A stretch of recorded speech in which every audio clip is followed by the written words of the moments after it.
So we figured out what this hatchet is. This is a Weeble House trumpeter. Put it out there on one of the axe forums on Facebook, and yeah, they was able to find out that it was that. After the last video, I did a little bit more work on the stamp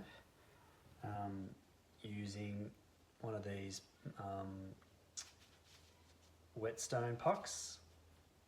This one's it's dual grit, so it's got 180 grit on one side, on this side, and then the red side is 320 grit. So I just, working at the stamps a bit more, using that method as well. I was also able to figure out that the Tasmanian pattern axe with the 4 on it, when I worked on it a bit more at the top, probably might not be able to see that, but it says made in Sweden. So I had a bit of a look on eBay at sold listings at some of the photos and things, and saw that, yeah, recently I had a hatchet that looked like that. A lot lighter, obviously. They had a number and a made in Sweden, and then on the other side there was a maker stamp. So I had a good look on the other side, did a lot more work using this whetstone puck, and was able to figure out that it's a Sata Banco. So that's a Sata Banco 4-pound Tasmanian pattern axe. So yeah, it's always good when you can figure out who the maker is, because it just gives a bit more info. I'm going to sell this one, so it's good for the new owner to know the brand of the axes.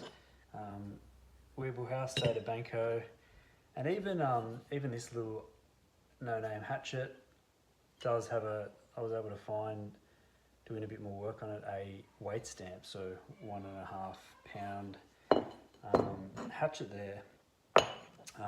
Also on Friday, sold one of these things. It has a few names I've seen around, either a multi-tool or a crate axe, or a crate tool.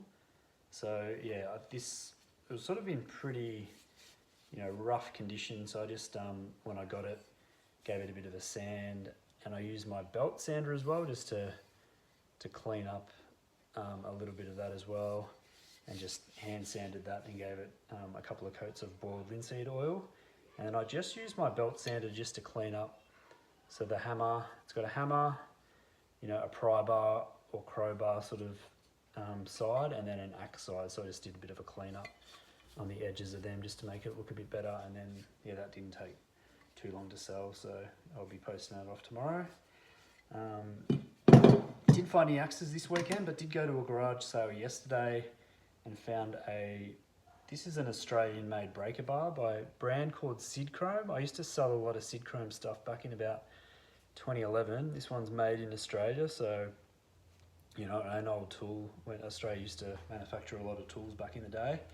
And yeah, these are pretty good.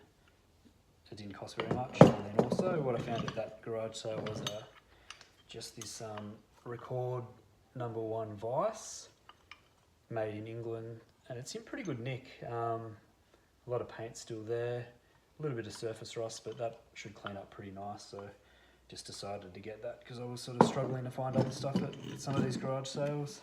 And one of the next projects I've got to really do is, about a year ago in Canada, picked up this Puget Sound from a guy called Scott, who was connected through, I think it was axejunkies or axeaddicts forums, and we met up and had a couple of pints of Guinness, and I brought a Tasmanian pattern axe, and he gave me this one, and also this double bit as well.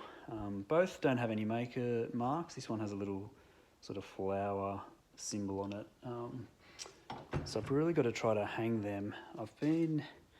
Was originally struggling to get a double bit handle, but decided, I think I'm going to try to reuse, this is like a handle, I don't know if you can see that, put it on this thing. It's a handle off a hoe, and from my reading is the Puget Sounds did have a bit of a longer handle, so yeah, I'm just going to see how it goes hanging on this thing. Just sort of tried to sort of start working on it, but I need to give it a bit more time because it's embarrassing that I've had that axe head for about a year and I haven't been able to hang it yet. So yeah, that's what we'll be working on next.